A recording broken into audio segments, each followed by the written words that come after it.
E agora também, para continuarmos, vamos ter aqui a Simone Tuso, com o tema Gestão da Comunicação, Gerir Egos. Doutora e pós-doutora em Comunicação, licenciada em Relações Públicas, professora e coordenadora do curso de Relações Públicas e Gestão da Comunicação da Universidade da Maia, Porto, Portugal. Um forte aplauso.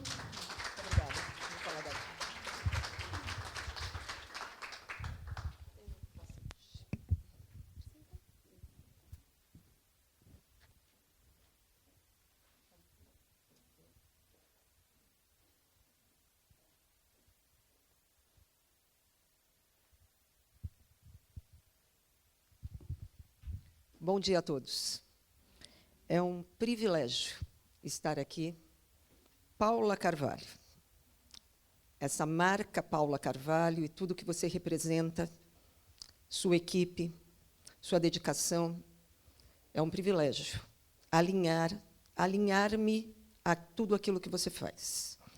Parabéns pelo evento, parabéns pela coragem. Lançar o primeiro é sempre um desafio. E parabéns, porque desde quando você planejou isto tem sempre a marca da excelência.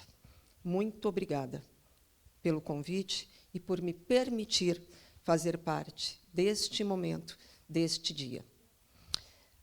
Todos os oradores que eu tive o privilégio de estar convivendo, a Miss linda, maravilhosa, e todos os oradores que comigo partilham esse dia, na verdade, estão partilhando comigo o privilégio de estarmos juntos desde ontem.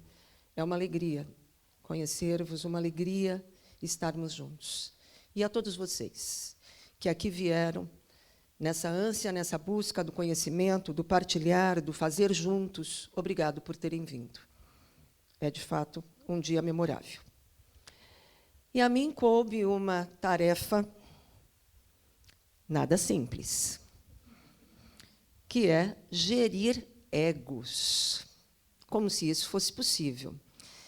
E, ao mesmo tempo, quando a ilustre Paula Carvalho me chama para falar disso, o meu local de fala é a universidade. Eu sou professora, mas também adoro eventos. E, por isso, sou professora da área da comunicação e das relações públicas, e um dos eixos das relações públicas é exatamente organizar, coordenar eventos. E quando a Paula me convidou, e eu quero muito dizer isso, eu já disse isso a ela, eu fiquei muito tranquila. Falei, que maravilha, vou lá, vou dar uma aula sobre eventos, cerimonial. E daí, no dia seguinte, ela olha e fala assim, o seu tema é gerir egos. Eu falei, uau! E por que será que a Paula imagina que eu sei fazer isto? Né? Mas nós vamos chegar lá. E eu vou começar lendo um texto, que é sobre gerir egos e falar de ego. Se arte pode ser entendida como a capacidade que tem o ser humano de pôr em prática uma ideia, supondo a criação de estados de espírito, sejam estéticos, críticos ou emocionais, não há dúvidas de que organizar eventos é, sim, uma arte. E dentro dela mora esta atividade tão complexa que é o cerimonial, responsável por organizar o correto sequenciamento e dar a cada participante o que lhe é direito. Antes de entrarmos nos méritos, prerrogativas e egos de cada um, é bom lembrar que a diversidade de eventos pressupõe uma diversidade de personagens. E, como um filme, cada um tem o seu papel. Seja palestrante, autoridade, plateia, patrocinador, um wedding planner, cerimonialista, deve compreender que cada um tem o seu lugar, e sem julgamento de valor. O entendimento dos papéis em um evento deve ser técnico, o que não quer dizer que as pessoas irão concordar com o papel que lhes é dado. Sim, e é na capacidade criativa de lidar com essas diferentes expectativas que mora a veia artística de um wedding planner ou de um cerimonialista, capazes de equilibrar egos, méritos, prerrogativas para alcançar o sucesso de um evento. Afinal, existe arte mais desafiadora do que lidar com as expectativas das pessoas? Que organizador de eventos nunca se deparou com alguém que achava um absurdo não ser citado ou que deveria estar sentado ao lado da autoridade mais importante, porque, afinal, são velhos amigos? Ou aquela que precisa subir imediatamente ao palco, porque lá na sua cidade todo mundo conhece? Sem contar com a classe, que é lógico. Você sabe com quem está falando? Cabe ao organizador de eventos e ao cerimonialista administrar essa verdadeira fogueira de vaidades. E vejam bem, já vou desconsiderar e quebrar talvez a expectativa de muitos que aqui estão ao ler este tema, de que eu ensinaria a cuidar desses egos, tá? Que sim, nós vamos administrá-los. Não vamos nem diminuí-los, nem estourá-los, nem pegar esse balão e bater ali um alfinetezinho, nada disso. Nós vamos administrar. Então, é deste lugar que eu gostaria que a gente partisse, então, para um pensamento. Não fui eu que inventei a história do ego. Ele tem nome e sobrenome, foi esse senhor, Freud, que nos disse que o ego é a imagem que formamos de nós mesmos. Por isso, egocêntrico, que supervaloriza o seu próprio ego, criando uma imagem de si que beira o exagero. Nosso ego é, portanto, uma falsa identidade que criamos para nós mesmos e que depende de como as pessoas nos veem. O egoísta tem um apego excessivo a si mesmo, em detrimento dos interesses alheios. E prestem atenção que eu vou voltar a tudo isso, e vou amarrar tudo isso lá no final. Não é por acaso que eu destaquei ali as palavras imagem e identidade. Elas também são preciosíssimas para a nossa interpretação. Porque identidade é aquilo que eu sou. Imagem é como o outro me vê. E já desconstruindo um conceito, nós temos, pelo senso comum, a ideia de vou formar a minha imagem, vou trabalhar a minha imagem, vou administrar a minha imagem. Isto não é possível. Imagem é o que vocês estão vendo sobre mim. Eu hoje resolvi me colocar com uma roupa, por exemplo, preta, saia. E aí eu olho e falo assim, nossa, como será que eles estão me vendo com meu lindo vestido vermelho? Uai, mas se minha identidade criada para hoje foi no black, como que eu quero que vocês me vejam de vermelho? Eu criei uma identidade para estar aqui. Eu criei um perfil. O que vocês estão vendo é fruto da identidade que eu criei e estou aqui usando a comunicação, que não é só verbal.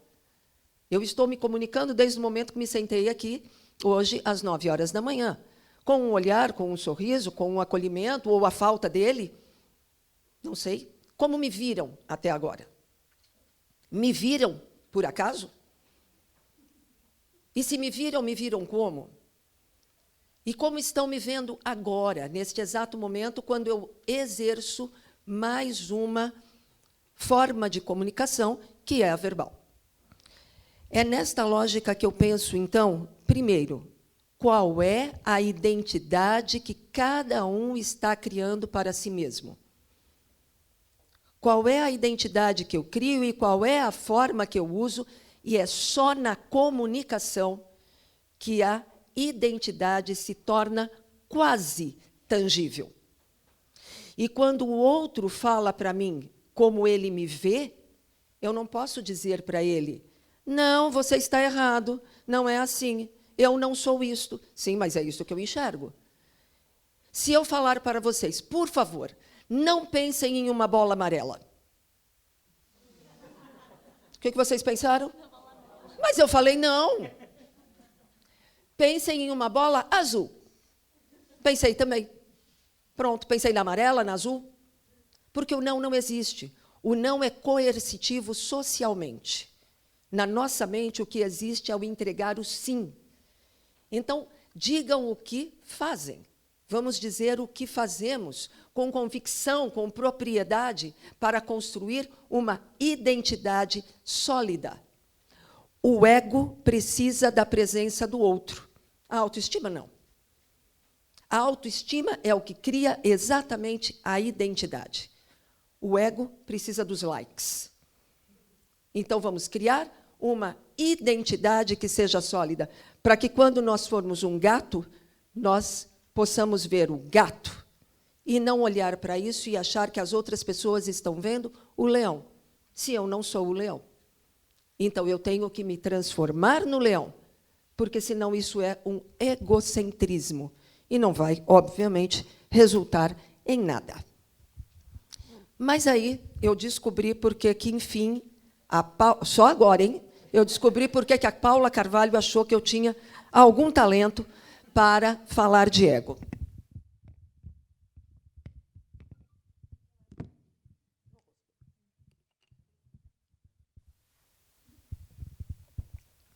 A principal função do ego é o equilíbrio.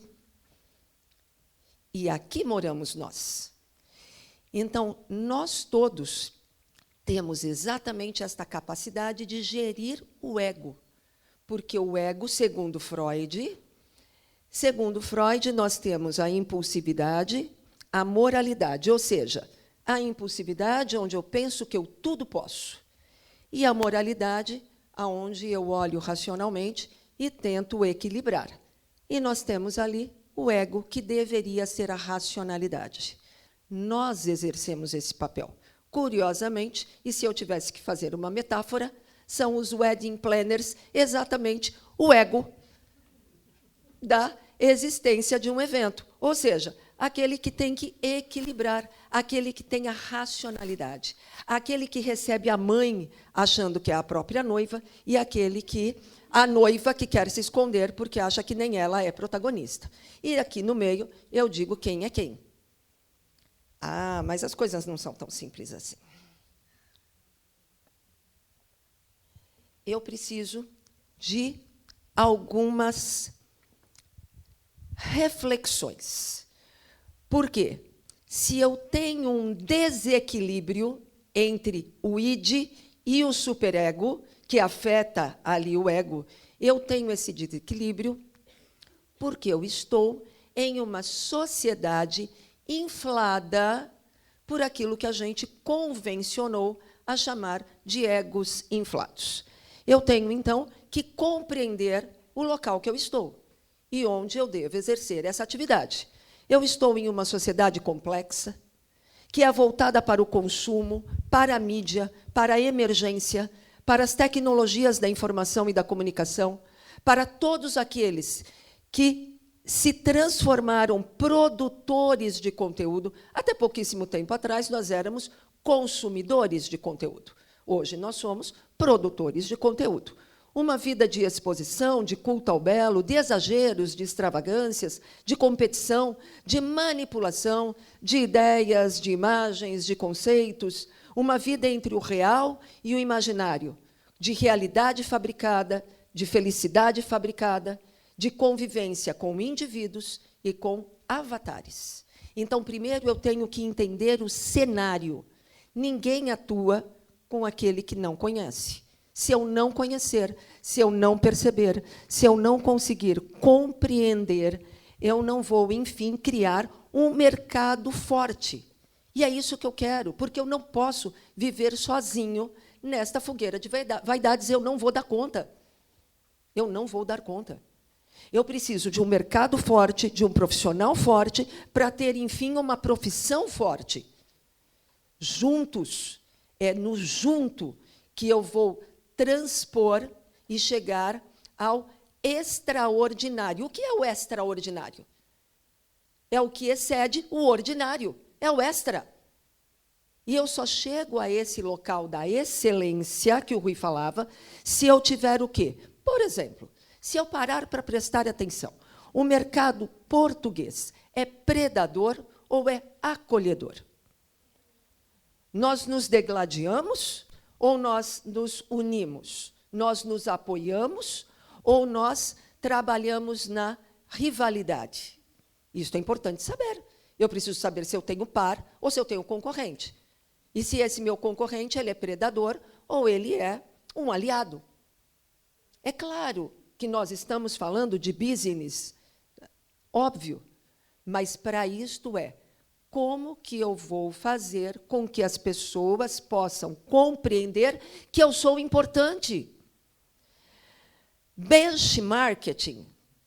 Benchmarking é a análise dos concorrentes, avaliando performance, desempenho, estratégias, que vai me levar a uma inspiração. O que o meu concorrente faz que eu não faço? O que o meu concorrente faz, de bom e de ruim? O que o meu concorrente faz que eu poderia me inspirar? Como eu vejo a concorrência? Como a sociedade me vê? Identidade, imagem. Qual é a identidade que eu estou criando? Qual é a imagem que tem sobre mim? Como a sociedade entende esse mercado de casamento? Precisa de um profissional, Rui? Ou como o Rui acabou de dizer, e a gente não havia combinado, a tia, a avó e as primas têm tão bom gosto. Ah, para que eu preciso de você? Eu criei uma teoria chamada teoria do impacto físico-sensorial, que coaduna muito bem com aquilo que o Rui acabou de dizer sobre experiência. Nós vivemos em um mundo onde devemos buscar os 5 sentidos, aguçar os 5 sentidos do meu público, do meu receptor. Já não basta mais que eu tenha 1 ou 2 sentidos. Eu preciso de mais. Eu entro em uma loja e ela tem cheiro. Eu vou a um cinema e não adianta só eu assistir o filme, ou ouvir o filme, ver o filme. Eu preciso comer, eu preciso tocar. Por quê? O exercício da plenitude dos 5 sentidos é o que me leva a ter uma experiência completa. Opinião pública é a opinião dos públicos distintos. Quem são os meus públicos? Qual é a opinião que esses públicos têm sobre mim, sobre o meu trabalho, sobre a minha equipe? Clientes, fornecedores, mídia concorrentes, organizações diversas, é preciso mapear. E aqui eu vou dar algumas fórmulas de como eu costumo trabalhar. Mapeamento de públicos. Categorizar. Categorizar para poder conversar, para poder chegar a uma ilustração de tudo aquilo que eu tenho ao meu redor. Então, eu começo ali. Por exemplo, eventos. Eu tenho os fornecedores, os patrocinadores, a imprensa, os diversos públicos, no sentido dos participantes. Vejam bem que, se eu der um zoom em fornecedores, vou voltar. Viram lá em cima a esfera fornecedor. É assim que eu começo. Eu mapeei por grupos. Dentro do grupo, eu pego os fornecedores. Agora eu vou mapear todos os meus fornecedores. E aqui vocês vão desenhar tantas quantas esferas vocês, obviamente, tiverem. Aqui é só uma ilustração. Eu tenho fornecedor para filmagem, fotografia, segurança, decoração, música, comida, bebida, catering, enfim. Se eu pegar um outro, mídia. Mídia é mídia. Não, mídia é mídia, não. De que mídia eu estou falando? É mídia impressa, é eletrônica? Eu tenho quem? Mídias eletrônicas, formadores de opinião, digitais influencers, rádio, televisão. O que eu tenho de mídia? E assim sucessivamente. Já aprenderam? Não vou mostrar mais nenhum. Já entenderam a lógica. Ou seja, mapear. E mapear por quê? Porque aqui do lado eu tenho a tríade. Qual é o meu público? Qual é o veículo que eu uso para me comunicar com ele? Eu não falo com todos da mesma forma. Eu não falo com o meu fornecedor do mesmo jeito que eu falo com o noivo e a noiva. Eles têm, no mesmo evento, interesses completamente diferentes. Como que eu posso falar com todos da mesma forma? Ah, tudo aquilo que eu quero dizer está no site. Ah, é? Feito para quem? Com que linguagem? Para abraçar o quê? Quem acha que constrói uma comunicação e com esta comunicação vai abraçar todos, não abraça ninguém, porque não comunicou para ninguém, porque não mapeou, não determinou qual é o veículo e muito menos qual é a linguagem. O que eu quero de cada um dos meus públicos? Essa é a lógica. E, com isso, eu posso ter o privilégio de, no meu evento, criar participantes e desejantes. Todos nós devemos trabalhar a nossa marca pessoal. E esta marca pessoal é que vai nos levar a ter aqueles que podem pagar pelo nosso serviço e aqueles que adorariam. E é exatamente aquele que adoraria faz com que meu preço aumente, porque ele precifica, ele aumenta o meu valor. Categorizar públicos reafirma a diferença entre os que podem estar e os que adorariam estar no evento, como este, Paula. Quando a gente divulga lá que existe este evento, Wedding Planners, tem, com certeza, não uma sala, mas 3 salas que adorariam estar aqui dentro. Mas não estão, pelas mais variadas razões, mas não estão. Mas certamente adorariam. E cada foto que nós compartilharmos aqui e dissermos, foi maravilhoso, nós vamos impactar o segundo Wedding Planner, com certeza. Tá?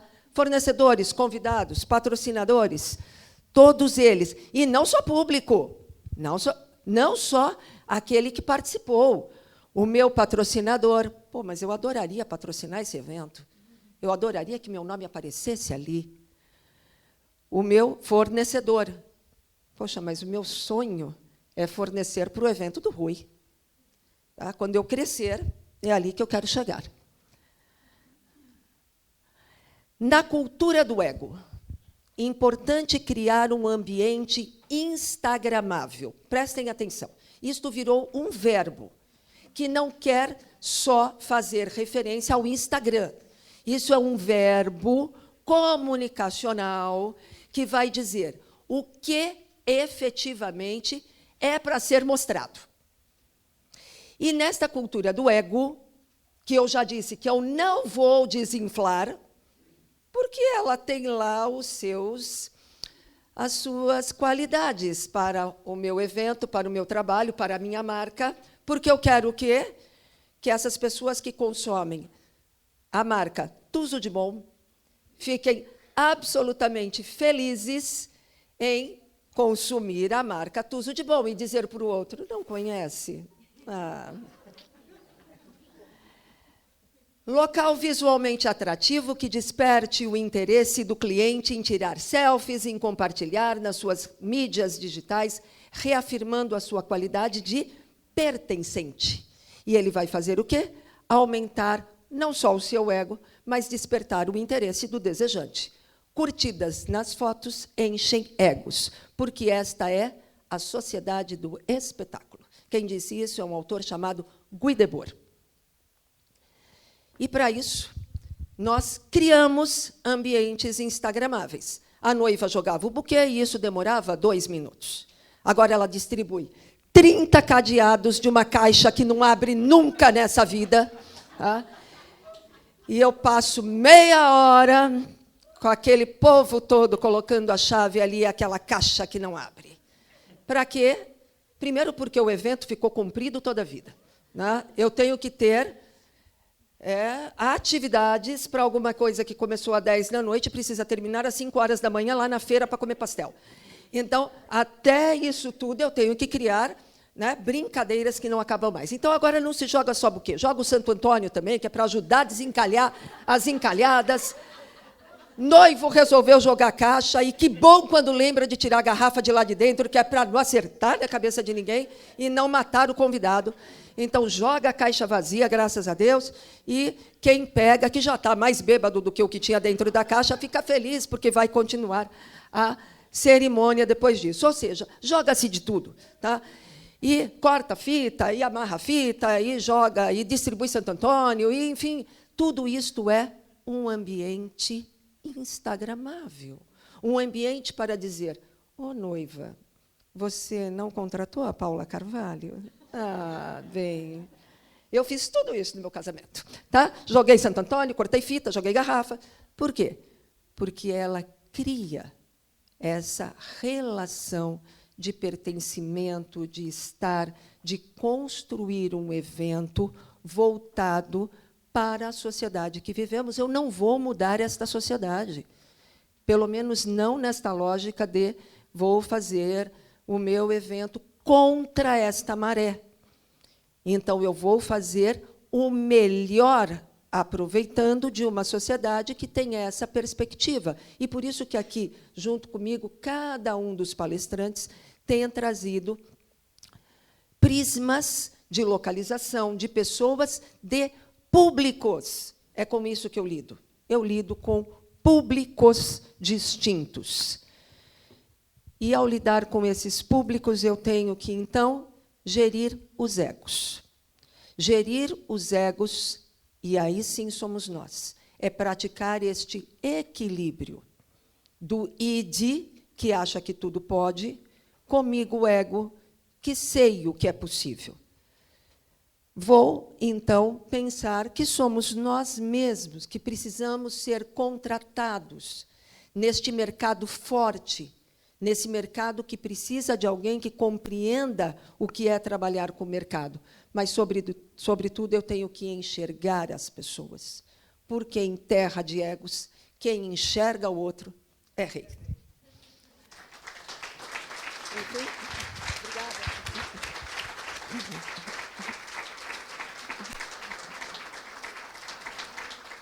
E essas são as minhas redes. Eu tenho Instagram, tenho Facebook, tenho canal no YouTube, tenho tudo. Me sigam, por favor. Mandem mensagens. Tá? Escrevam para mim, eu vou adorar escrever para vocês também. Foi um privilégio. Obrigada.